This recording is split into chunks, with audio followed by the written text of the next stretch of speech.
o que eu quero abordar, na verdade, é um aspecto específico. Eu não posso tratar de processos biotecnológicos envolvendo tudo da biotecnologia, como vocês viram lá no vídeo, que mostra um aspecto geral e que envolve várias áreas do conhecimento, inclusive a área ambiental.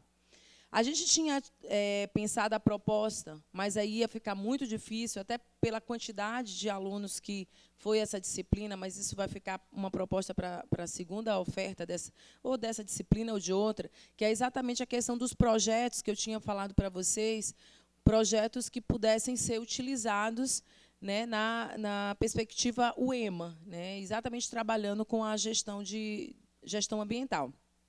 Só que ficou muito difícil articular isso e a gente acredita que não seria, que vocês não poderiam ter tempo para propor esse projeto. Então, esse último conteúdo que a gente vai dar, né, considerando, inclusive, que a gente está finalizando a disciplina, é um conteúdo específico de processos biotecnológicos envolvendo micro-organismos, e uma das áreas que eles falaram lá no vídeo, que é exatamente o uso no biocontrole, e que tem um efeito muito grande na área ambiental, considerando contaminações dos rios, dos solos, contaminação do ar, por uso de agrotóxicos. Então, uma das áreas que eu trabalho com pesquisas dentro da UEMA, eu vou mostrar para vocês alguma dessas pesquisas, é exatamente envolvendo processos biotecnológicos, mas com a aplicação desses produtos biotecnológicos. Eu acho que ele falou lá, o que é a biotecnologia? É a utilização da vida dos seres vivos ou de algo que é vivo, pode ser parte da planta, ou pode ser o próprio micro-organismo, para, no final, você gerar uma tecnologia, ou seja, no final, você gerar um produto que possa ser utilizado de forma pública, de forma aleatória, mas pública. Você vai usar a vida, quando a gente usa um micro-organismo para a produção de um transgênico, a gente está usando com um objetivo.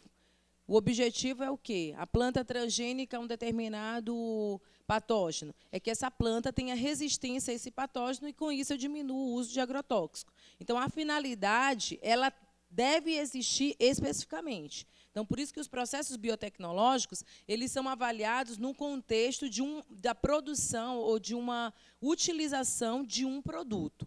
Então, é nesse aspecto que a gente vai abordar. Eu posso ir passando. Que a gente vai abordar esse aspecto, né, dos micro-organismos envolvendo os processos biotecnológicos, mas numa área bem específica, que é a área de atuação das minhas pesquisas, que é exatamente usando para o controle de doenças de planta. Então, vocês viram várias áreas, na área da saúde, na área... vamos ver, não lembro mais do vídeo, o que mais? Na indústria farmacêutica, na agricultura, a gente vai falar agora. Na saúde e no ambiente, né? No ambiente de uma forma geral, mas ele fala também na área ambiental.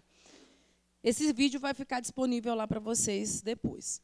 Então, antes da gente começar, eu só queria apresentar dois aspectos que eu acho que eles até abordaram na área da agricultura, que é a utilização de micro-organismos como produtores do nitrogênio, né? É um processo biotecnológico mais antigo, um dos mais antigos na agricultura que a gente conhece, que é exatamente a fixação do nitrogênio por um grupo de bactéria, né? E que hoje as pesquisas são aprofundadas, mas elas são aprofundadas utilizando um processo biotecnológico que naturalmente já existia na natureza.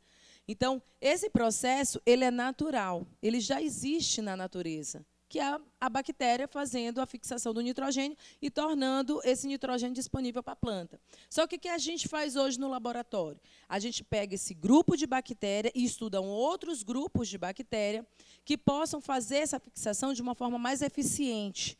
E não só utilizando, por exemplo, as leguminosas, porque o rizóbio ele tem uma parceria, digamos assim, ele tem uma articulação com as leguminosas. Então, o que é que nós fazemos no laboratório? Pegamos grupos ou algumas espécies desses rizóbios e utilizamos ou testamos em outras plantas, não só leguminosas, como forma de fazer com que essas plantas também tenham um nitrogênio disponível para ela, não na forma industrial.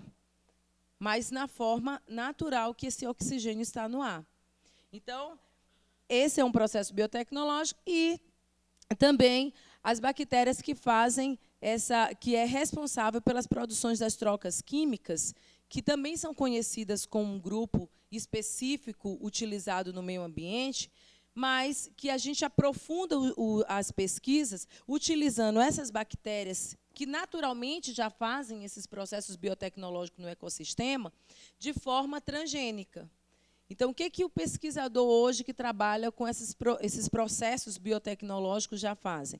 É exatamente tornar essa bactéria mais eficiente. Ou seja, fazer com que essa bactéria transgênica, ou seja, eu coloco algum gene a mais nessa bactéria, pode ser o gene da própria espécie ou o gene de outra espécie bacteriana, fazendo com que essas trocas que acontecem naturalmente no planeta, entre os seres vivos, se tornem mais eficientes. Com isso, eu consigo reduzir, o professor lá nos solos deve ter falado isso, consigo diminuir a quantidade de agroquímicos que a gente precisa utilizar na formulação de um solo para um determinado plantio. Se eu tenho bactérias eficientes no solo, que fazem essas trocas químicas, seja no ar, seja no solo, eu diminuo o meu uso de agroquímicos ou de fertilizantes, fertilizantes que não sejam biológicos. Então, só para mostrar a importância desses micro-organismos, aqui a gente vai destacar alguns outros. A questão das micorrizas, hoje também muito estudada, todo mundo sabe que as micorrizas elas fazem essa simbiose natural com raízes de planta e que a ideia é exatamente fazer com que essas plantas elas sejam fertilizadas naturalmente. O que também já estuda-se nos laboratórios? Métodos mais eficientes que essas micorrizas, por elas serem simbióticas obrigatórias, elas vão ter plantas que elas são mais eficientes e outras que são menos. As ectomicorrizas, por exemplo, elas gostam de plantas selvagens. As actomicorrizas, elas já precisam de plantas que tenham um ambiente aquático. Então, a ideia é pegar o que essas micorrizas elas produzem de eficiente, trazer para outras, pode ser fungos, micorrizas são associação com fungos, tá? Raízes de planta e fungo. Fazer com que esses fungos eles se tornem também eficientes, mas para micorrizar ou para tornar disponível o fósforo e o potássio, que são os nutrientes que as micorrizas tornam disponível, alguns desses elementos eles não ficam disponíveis no solo. Então, são esses micro-organismos, tanto bactérias e fungos, que tornam disponível para a planta. Então, é tornar isso também mais eficiente. Isso é processo biotecnológico, certo? Os estudos básicos de genética envolvendo a área de saúde, a indústria de pães, a gente nem vai entrar muito nessas questões, a produção de álcool, de bebida alcoólica, quando vocês forem pesquisar a atividade que a gente vai passar, vocês vão ver que a maioria dos processos biotecnológicos eles envolvem exatamente a indústria, como foi lembrado aí. Tanto a indústria farmacêutica, que é uma das indústrias que movimenta o maior recurso financeiro no mundo inteiro, e vocês vão ver que os estudos com os processos biotecnológicos envolvendo micro-organismo nessa área é muito grande, mas também na alimentação, na panificação, em bebidas alcoólicas, na fabricação de queijo, produção de alcaloides, que são os medicamentos, produção de antibiótico, a produção de micotoxina, hoje é muito estudada nos processos biotecnológicos, bastante, porque algumas dessas toxinas elas são bastante prejudiciais à saúde. Então, exatamente, procura-se espécies de bactérias ou de fungos que possam ser deficientes na produção de aflatoxina e de outras micotoxinas. Então, isso envolve processo biotecnológico. Agente de doença de plantas, e é isso que a gente vai falar, a biotecnologia sendo utilizada para a produção específica de alguns produtos ou fertilizantes naturais, no biocontrole das plantas. Então, o que vem a ser o biocontrole? A gente vai falar especificamente de uma área da microbiologia, envolvendo microbiologia ambiental, que é o controle biológico, certo? O uso de organismos vivos para controlar outras doenças, seja fungo, seja bactéria, seja vírus, seja nematóide. Então, o que é o controle biológico? É uma alternativa promissora, não quero que ninguém decore isso, eu quero que vocês entendam e nunca mais vai quando alguém perguntar o que é biocontrole ou controle biológico, é uma alternativa promissora para o manejo de pragas em sistemas agrícolas sustentáveis. Quando eu falo de agricultura sustentáveis, todo mundo consegue entender o que é isso, né? Visto constituir-se num processo natural de regulação do número de indivíduos da população, ou seja, da praga, por ação dos agentes da mortalidade biótica, os quais são também denominados de inimigos naturais ou agentes de controle biológico. Uma coisa que eu quero que vocês entendam, quando eu coloco praga, muita gente faz ideia de que é um inseto, né? Quem é dessa área pensa que, quando se pensa em praga, se pensa em inseto. Na verdade, em pragas, para a definição do Ministério da Agricultura, praga é todo agente nocivo à planta, seja fungos, bactérias, micro-organismos de uma modo geral, os insetos e também as plantas daninhas.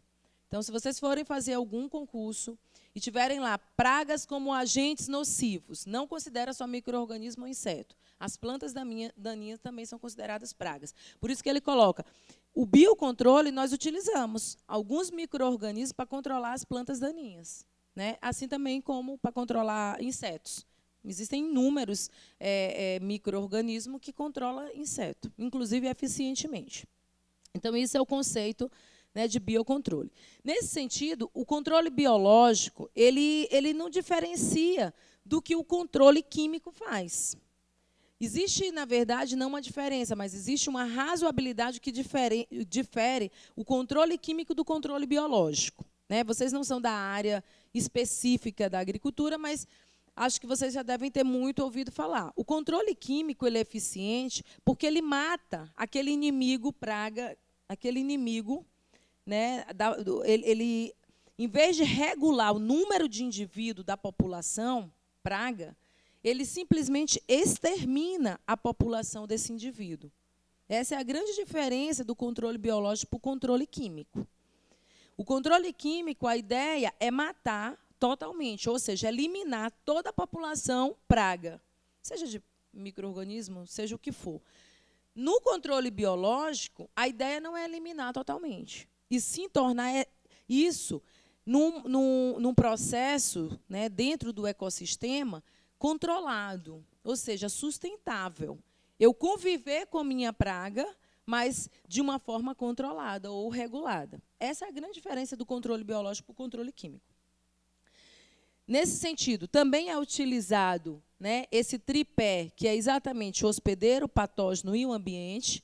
Por isso eu destaco a importância de trazer, né, como processo biotecnológico esse. Vocês vão poder pesquisar sobre vários processos biotecnológicos envolvendo o ambiente. Mas eu quis destacar a área que a gente já trabalha, até para vocês saírem daqui com um conhecimento das pesquisas que a gente já desenvolve na universidade envolvendo microbiologia ambiental. Então, envolve o hospedeiro, que aqui eu vou considerar o hospedeiro como a planta, mas vocês podem considerar o hospedeiro, se você for pesquisar saúde, o homem, né? O hospedeiro é aquele que vai abrigar o agente nocivo ou que vai ser atacado por esse agente nocivo. O patógeno, que aqui também eu vou estar utilizando os patógenos específicos para a planta, e o ambiente, que é importantíssimo nesse processo, certo? Então, esse tripé é que, na verdade, forma todo tipo de doença, seja doença em humanos, em animais, em plantas, certo? A forma de ação desse não patógeno, ou seja, do patógeno, do micro-organismo que vai controlar, se dá de várias formas.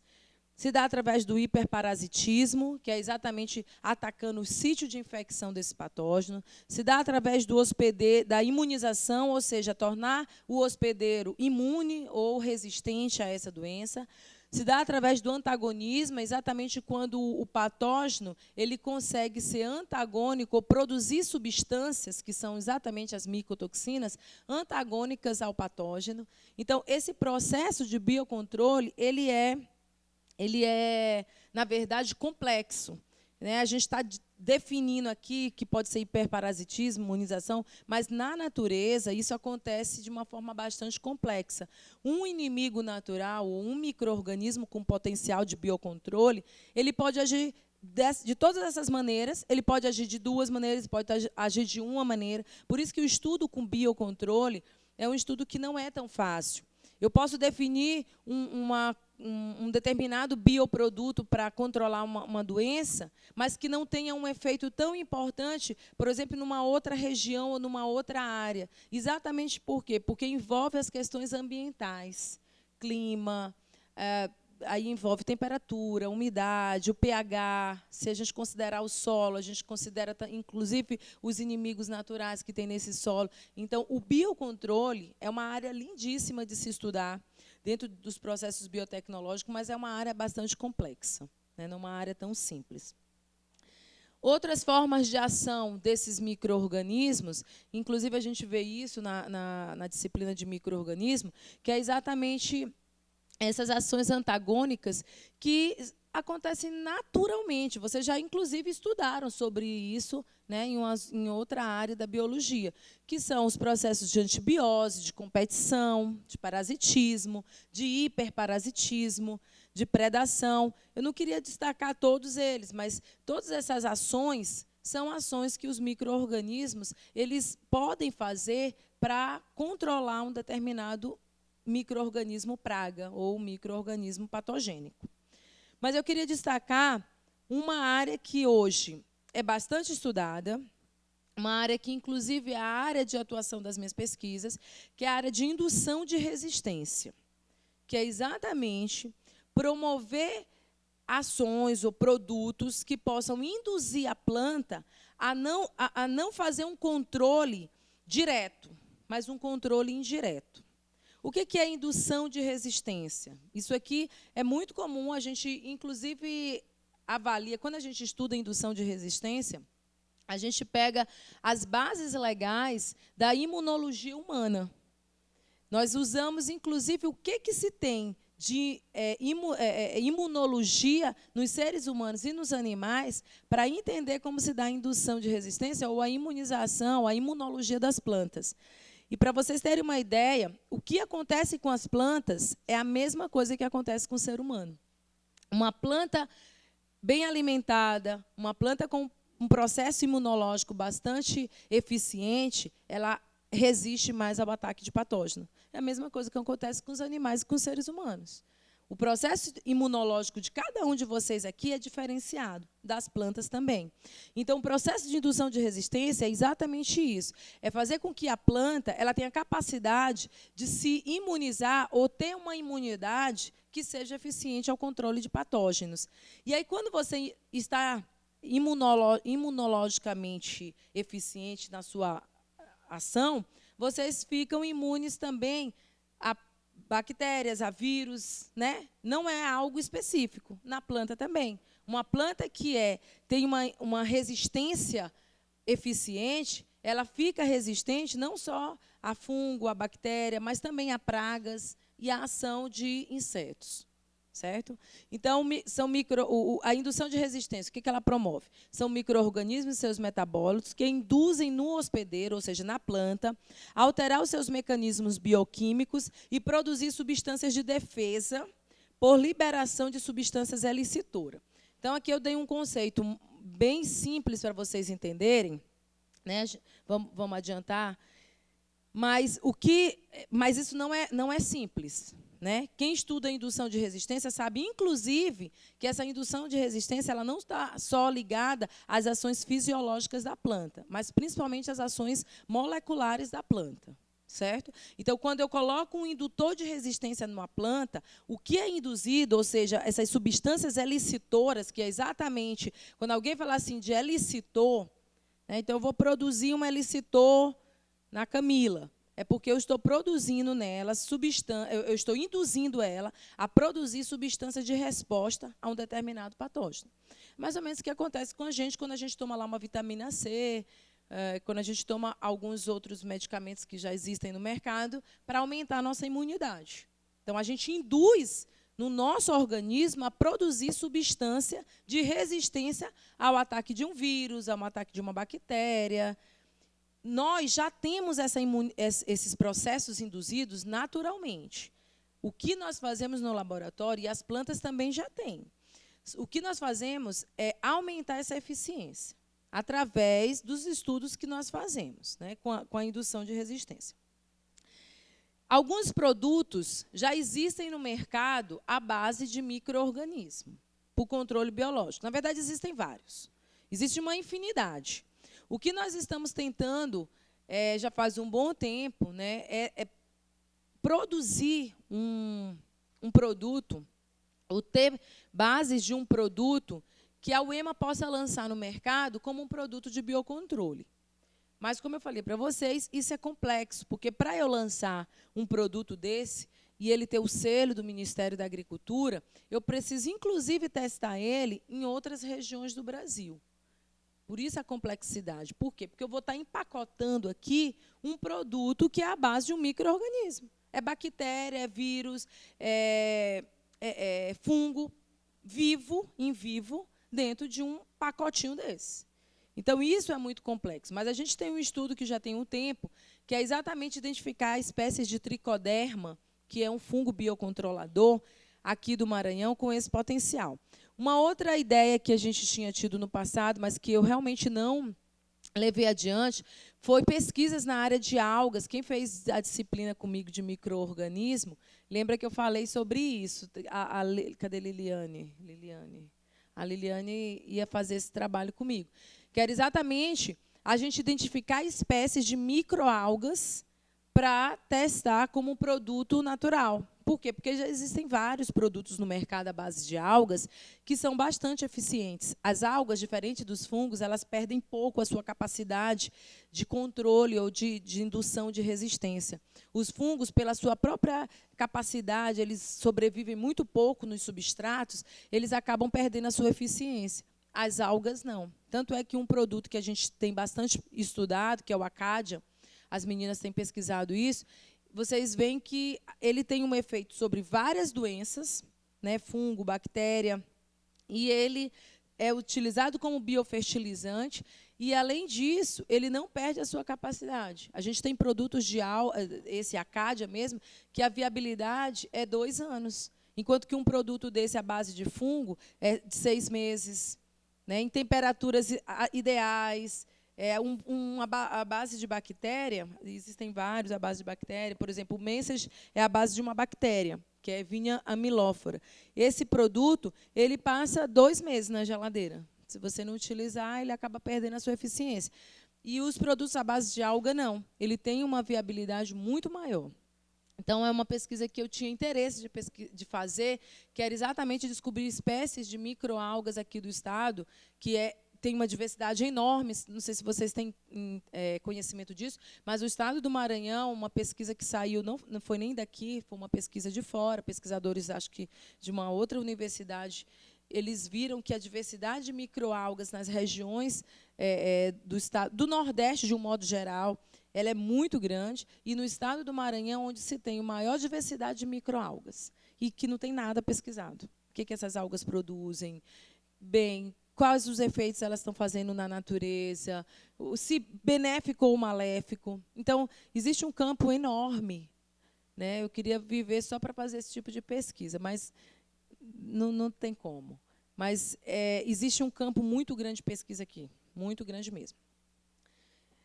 O Message é um produto à base de bactéria. O Proact também é a mesma bactéria, mas utilizando uma parte do genoma que é específico, que é exatamente são substâncias que essa bactéria produz. Enquanto o Message ele estuda a arpina de um modo geral, ou seja, a substância que essa bactéria produz, o Proact ele estuda apenas duas substâncias que essa bactéria produz, que é a arpina N e a arpina W.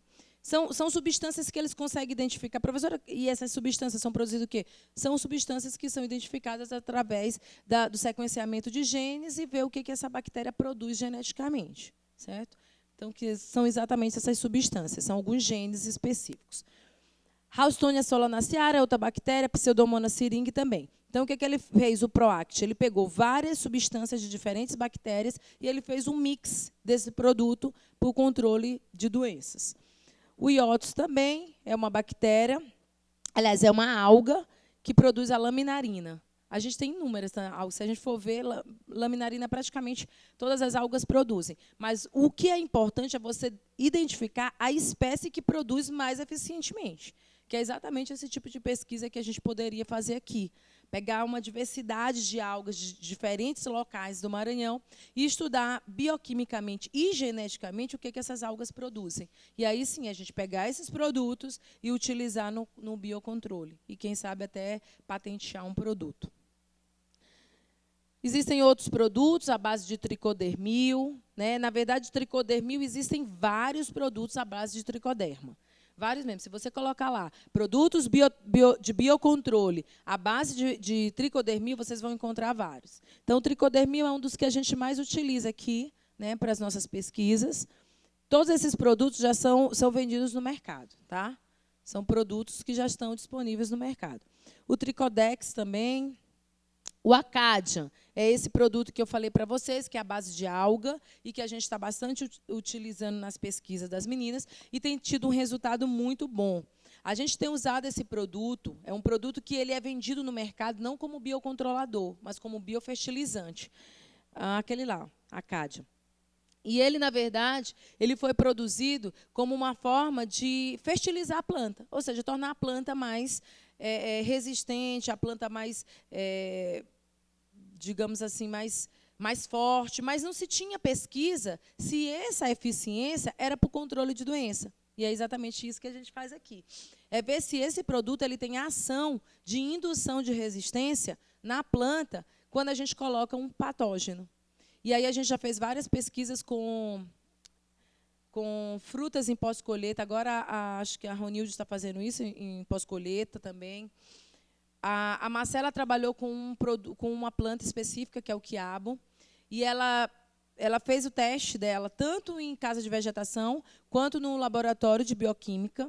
Né? Ela colocou esse produto na planta, só para vocês entenderem mais ou menos. Ela coloca esse produto na planta, depois de tantas horas, ela vai ver fisiologicamente o que essa planta está produzindo de substância. Ou seja, de enzimas, de beta-3, de enzimas de um modo geral que são aquelas respostas elicitoras, que são exatamente as substâncias que vão tornar a planta resistente. E ela conseguiu identificar pelo menos 3 enzimas ou algumas outras toxinas que essas plantas produzem para se defender quando elas são induzidas com o Acadian. Né? Mais ou menos isso a pesquisa. Existem outros aí à base de alga, a canarialga, existem vários. O Ecolife, ele não é um produto à base de micro-organismo, mas ele é um produto biotecnológico, considerando que ele utiliza parte de plantas para tornar mais resistente. Isso aqui eu trouxe mais como curiosidade para vocês saberem que na produção de produtos, né, essa redundância é necessária, né, quando a gente vai pensar em um produto biotecnológico, a gente não pensa só em micro-organismo. Né? É qualquer parte do ser vivo. Pode ser uma substância produzida, como a gente viu da arpina, mas pode ser parte da planta. No caso, por exemplo, do Ecolife, ele usa vários compostos orgânicos retirados de plantas. E ele faz um mix desses compostos e coloca no produto. A gente testou aqui Ecolife, eu não tive um resultado muito bom para o controle de doença, mas o Ecolife é muito utilizado. O Biogemex também, ele é um extrato cítrico, ele faz uma composição, a gente sabe que eu já fiz várias pesquisas com óleos cítricos e os óleos de limão, de laranja, de lima, eles têm um efeito muito bom no controle de doença. E o que esse produto ele é? Ele é exatamente retirada de extratos cítricos de várias plantas cítricas, produziu esse composto aí e é utilizado também como biofertilizantes. Mas não tenho estudo sobre ele, não. Nem usei, na verdade, o Biogemex. Aqui, muito rapidamente, esse slide eu não consegui traduzir, mas é só mostrando para vocês como é que se dá a resposta imunológica na planta, que é praticamente a mesma coisa que acontece com o ser humano. Então, por exemplo, quando eu coloco uma bactéria, eu vou vir para cá, tá? Quando eu coloco uma bactéria, vamos utilizar aqui o arpim, né, que é uma substância extraída de uma determinada bactéria. Na hora que eu coloco ele em contato com a planta, a reação dessa planta pode ser várias. A resposta a isso pode ser, inclusive, a indução de resistência, mas pode ser além disso. Ela pode fazer um incremento fisiológico na planta. A planta pode produzir mais. A planta pode ter um efeito de produção de frutos muito maior. Mas ela também pode ter um gasto genético, um gasto energético muito grande. Porque na hora que eu induzo essa planta a produção de substância, ela vai gastar energia. É uma outra área que a gente estuda, que é o custo de resistência. Não é importante a gente estudar só o que a planta o que esse produto induz na planta, mas também o quanto essa planta vai gastar de energia para produzir essas substâncias. E a gente já viu isso. Às vezes, quando a gente induz muita planta a se defender, ela acaba não crescendo. Por quê? Porque ela vai gastar tanta energia produzindo substâncias para se defender, que ela não vai ter energia para a produção de folha, de fruto, de flores. Então, esse custo de resistência também é estudado. Por isso que é muito complexo esse processo. Mas, que é exatamente aqui, ó, esse estresse que a planta pode ter como resposta, que é o custo de resistência. Mas a planta, quando ela está bastante imunizada ou bastante resistente, ela tem um efeito que é importantíssimo, que é exatamente as respostas que a gente vai ter na qualidade desse produto, né? Isso é o que importa na indução de resistência. São esses 3 efeitos aqui. A qualidade do produto que ela vai ter, o incremento feito no campo, porque eu não posso pensar isso um jardinzinho que eu tenho ali, mas eu tenho que ver esse incremento a nível de campo, porque eu estou produzindo, e essa é a grande diferença dos produtos químicos e também dos fertilizantes industriais, que é exatamente o incremento que ele dá a nível de campo. Então, por exemplo, um produtor, uma indústria, tem um fertilizante lá, um NPK da vida potente, né? Ele vai pensar num incremento desse produto no campo, e não numa determinada área pequena de laboratório. Então, quando a gente pesquisa no laboratório, mas quando a gente leva isso para a nível industrial, a nível maior de campo, a gente também tem que ter o mesmo efeito, porque senão não tem nenhum sentido. E essa vida útil desse produto, quanto tempo esse produto vai precisar estar na planta? Ou então quanto eu vou ter que aplicar desse produto na planta para ele me dar esses resultados? Então, isso também é importante. Por quê? Porque o Acadian é um produto que ele se assemelha economicamente com um fertilizante químico. Mas um fertilizante químico, eu aplico uma vez na planta, ela vai estar fertilizada com nitrogênio, fósforo e potássio. E o Acadia, que é um biofertilizante, quantas vezes eu vou ter que aplicar na planta para ela se tornar eficientemente e produzir qualitativamente? Então, eu vou ter que aplicar muitas vezes. Então, se eu ver que o custo-benefício não é interessante, então a minha pesquisa ela já para ali, porque eu vou estar dizendo para o produtor, olha, aplica um biocontrolador ou um biofertilizante, mas você vai ter que aplicar 10 vezes. Então, o custo dele vai lá para cima. Então, para ele não é interessante. Então, esse incremento, aliado a essa quantidade de produtos que a gente vai utilizar, ela também é interessante. Então, essa resposta ela pode se dar de várias formas, né, com incremento nutricional, aumento da fotossíntese, o vigor, o processo reprodutivo, que aí é flores, os frutos, mas também como uma resposta de estresse da planta, né, que também pode ser considerado. Uma outra coisa importantíssima, destacar, não é porque é um biofertilizante, um produto à base de algum micro-organismo, que isso não vai ter um efeito maléfico no ambiente. Muitas pessoas pensam que não, eu vou tomar um produto, eu vou tomar um remedinho que ele é natural. Mas vocês não têm ideia desses efeitos que esses produtos naturais eles podem causar. Esse é um grande problema, realmente, dos produtos naturais, né? A mesma coisa acontece aqui. Isso é muito pouco estudado. O que esses produtos eles estão causando de maléficos, né, no ambiente? Então, por exemplo, num produto desse, é interessante que nós não tenhamos ele como um controlador eficiente 100%. é o que eu falo para as meninas. Às vezes, elas vão fazer o teste in vitro. A gente coloca o produto na placa e aí controla 100% do fungo. Aí eu falo para ela, não presta. Ela, como, professor? Controlou o fungo todo, matou todo o fungo. Pois é, matou todo o fungo, mas ele pode matar os micro-organismos que são benéficos e pode matar, inclusive, o aplicador. Então, num produto que é biológico, é importante que se tenha essa leitura. Ele não pode matar 100%, porque quem mata 100% é um produto químico. Então, ele vai ser um biocontrolador muito parecido com um produto químico. Então, a ideia é aquilo que eu falei lá no começo. A regulação é você manter em equilíbrio a população. O que é uma população em equilíbrio? É que o meu patógeno ele esteja equilibrado com o meu micro-organismo biocontrolador. Certo? Então, isso é uma questão bastante interessante que a gente sempre estuda. Aqui, só para mostrar algumas das plantas que nós já estudamos com esses biocontroladores. Por exemplo, em manga, em banana, né, já temos resultados bastante interessantes no biocontrole, utilizando vários biocontroladores, vários produtos. Alguns fungos na pós-colheita, aqui na planta, na própria planta. Os fungos em pós-colheita é os que têm sido assim, preferidos de eu estudar, até pela estrutura que a gente tem na UEMA. Né? Nós não temos uma estrutura de campo muito boa. Então, eu tenho estudado muito esses produtos na pós-colheita, até porque, a nível de Brasil, poucas pessoas estudam isso.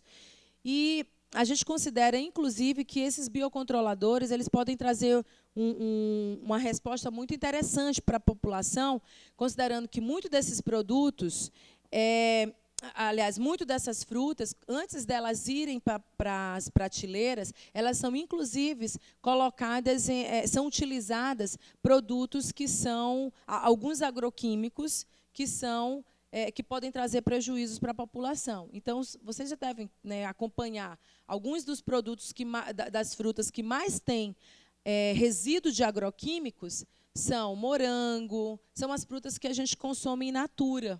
Né? Exatamente por quê? Porque todas essas frutas, morango, pêssego, não sei o quê, que vem lá de outra região, eles precisam manter uma determinada qualidade visual. E, por isso, eles utilizam alguns produtos exatamente para não serem atacados por fungos. E, por isso, o resíduo é muito grande de agrotóxico. E a ideia é exatamente isso, não sei se vocês conseguem acompanhar, mas a gente colocar ou a gente disponibilizar no mercado ou fazer pesquisas que mostrem que um produto biológico ele tem um processo ativo bastante curto na planta e ele não vai causar prejuízo quando se comparado com um agrotóxico. Então, nesse aspecto que a gente tem feito essas pesquisas. A gente já está finalizando, vou passar bem rapidamente. Aqui são algumas das doenças bacterianas. Em alface, a gente fez uma pesquisa, a gente fez um trabalho com essa alface, que foi bastante interessante. É uma alface hidropônica que estava acontecendo esse sintoma. E aí, aqui mesmo, no Maranhão, né, um dos produtores maiores de alface que tem aqui, hidropônica. Na verdade, essa alface hidropônica toda que tem nos supermercados é desse produtor. E ela apareceu com essa mancha, que, a princípio, a gente pensava que era bactéria, mas isolamos, não era uma bactéria, na verdade era um fungo, né? E a gente conseguiu controlar sem a utilização de nada. O cara já estava lá com um arsenal de agroquímico para aplicar. E a gente conseguiu o controle dessa doença somente com um aumento do hipoclorito. Ele estava usando uma concentração muito baixa. A gente aumentou esse hipoclorito na água, até porque essa água hidropônica, não sei se vocês já chegaram a conhecer, mas ele vai passando de uma casa de vegetação para outra. Então, ele utiliza um único sistema para toda essa água. Então, a contaminação do fungo estava indo praticamente para todas as áreas de produção, todas as casas de vegetação, as estufas. E a gente aumentou, né? Eu, inclusive, não queria que tivesse sido controlado tão rápido, porque a gente queria fazer uma pesquisa lá com nossos biocontroladores, mas controlou rápido e a gente não voltou nem mais lá. Algumas pesquisas que nós já fizemos, efeito de bioindutores e indutores bióticos na resistência de controle de antracnose causada em pós-colheita. A Catarina foi uma aluna da biologia que pesquisou isso, e a Ronilde está dando continuidade a essa pesquisa, estudando outras frutas. Né? A Catarina estudou 3, 4 frutas, e a Ronilde está estudando agora. O Tiago usou o uso de indutores naturais de resistência no controle de um nematóide, né? E em hortaliças cultivadas em sistema orgânico de produção. Na verdade, o Tiago utilizou 5 indutores de resistência, que foram esses bioindutores naturais, para o controle de um nematóide em plantas em algumas hortaliças. Ele estudou 3 hortaliças, na verdade. Eu vou disponibilizar hoje a monografia do Tiago. Lá na sala da monografia, vocês vão ter ideia mais ou menos do que ele pesquisou. Isso aqui eu vou passar rápido, era só para mostrar mais ou menos, essa foi a doença que ele estudou, um nematóide, que causa problema seríssimo em todas as plantas, né? Ele estudou em tomateiro, em pimenteira, e não me lembro mais o que. Pimenta, pimentão e tomate. Foram as 3 que ele estudou. Deixa eu ver se está aqui o da Marcela. Eu não sei se eu vou apresentar aqui o da Marcela. Isso aqui foram alguns resultados que ele obteve com o uso de quitosana. Quitosana é um produto também bastante interessante. O quitosana, inclusive, é utilizado como emagrecedor. Esse quitosana que a gente utiliza, a gente compra em farmácia, né, Camila? Aliás, é Ronilde que está usando. A gente compra em farmácia. Ele é um indutor, realmente, de resistência em planta, comprovado. A gente, no trabalho de Marcelo, usou 3 tipos de quitosana. Usamos o quitosana de farmácia, usamos um quitosana puro, que a gente conseguiu de Santa Catarina, e usamos um quitosana que foi a casca do próprio... O quitosana nada mais é do que substâncias extraídas da carapaça de crustáceo, né? Então, a gente usou a própria casca de caranguejo para ver qual desses quitosanas tinha o melhor efeito. E a gente teve um resultado bastante interessante. O quitosana de farmácia, ele é bem interessante. Eu me lembro quando eu estava fazendo o doutorado, eu usava esse quitosana para emagrecer. E um dia, conversando com o meu orientador, que era da área de indução de resistência, ele disse: Silka, tu já parou para pensar que nós usamos quitosana em planta para indução de resistência de patógeno? Tu já parou para pensar o que esse quitosana pode estar induzindo em ti, além de emagrecedor? Ele pode estar induzindo outras substâncias, né, que tu tem aí, e tu nem sabes o que é. E aí eu fiquei pensando, realmente, é a própria questão dos produtos naturais. Muita gente usa aquele remedinho que é óleo de coco. Óleo de coco a gente usa para indução de resistência e para o controle de patógeno há séculos, né? E o óleo de coco está sendo bastante usado como emagrecedor, usando na comida. Não sei se vocês já ouviram falar. Mas, enfim, o quitosana foi o que teve maior efeito, junto com o biopirol. Deixa eu ver se o da Marcela está aqui. Acho que não está. Bem, só realmente finalizando, essa consideração final foi da tese do Tiago, que ele estudou realmente um biocontrolador, mas isso aqui cabe para qualquer tipo de processo biotecnológico envolvendo biocontroladores, né? Dentro desses processos todos biotecnológicos que a gente estudou, ou que vocês viram lá no vídeo, eu quis especificar os processos biotecnológicos envolvendo biocontroladores.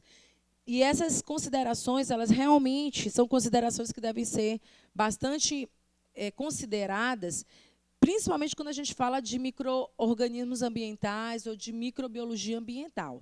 Por quê? Porque a gente considera que esses micro-organismos não causam nenhum problema à saúde humana, ao solo, à água, e, na verdade, não é bem assim. Os estudos é que não existem, e, por isso, a gente não tem muita literatura que fala sobre isso. Mas não há um efeito imediato, e isso é exatamente por isso que ele se diferencia dos produtos químicos, né? Porque o produto químico aplicou, matou, né? Mas mata todo mundo. Mata pássaro, mata o homem, mata todo mundo. Há necessidade de verificar efeitos toxicológicos aos homens e os animais. Então, não existem estudos nessa área. Se alguém se interessar em estudar esses produtos nessa área, porque eu estou pesquisando o controle em doença. Mas se alguém tiver interesse em estudar esses produtos